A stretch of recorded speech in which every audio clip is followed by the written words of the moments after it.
আমি রাখবো না। বাংলাদেশ থাকবে না। বাংলাদেশের জেলা চট্টগ্রাম, ফেনী, কুমিল্লা কোনোটাই থাকবে না। বাংলাদেশের চিকেন দেখলে আমরা কুকুরের মতো কামড়ে খেয়ে ফেলবো। থাকবে না বাংলাদেশ। এই যে রাজুদার তরকারি পরোটা দিলাম না রপ্তানি বন্ধ করে, বাংলাদেশের মানুষ এখন হাঁকবে কি করে? বাংলাদেশের মানুষের তো রাজুদার তরকারি আর পরোটা না খেলে হাগাই ক্লিয়ার হয় না। বাংলাদেশ থাকবে না, থাকবে না, না হাঁক দিয়ে পেরে মরে যাবে। থাকবে না, বাংলাদেশ থাকবে না। মিলিয়ে রাখুন, থাকবে না।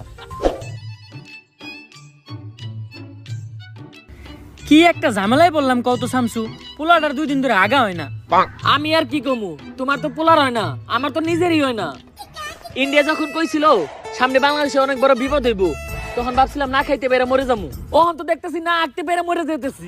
রাজু তোর পকেট পরোটা তরকারিটা খাইলে সুন্দর পেটটা ক্লিয়ার হয়ে যেত। ইন্ডিয়া রপ্তানি বন্ধ করে আমাকে ফলাইছে বিপদে। এমনি যদি চলতে থাকে তাহলে তো সামনে আমরা অনেক বড় একটা বিপদে পড়বো। ইন্ডিয়া থেকে কি রাজুদার পরোটার তরকারি আনার কোনো উপায় নাই? শুধুমাত্র সিন্ডিকেটের মাধ্যমে বর্ডার ক্রস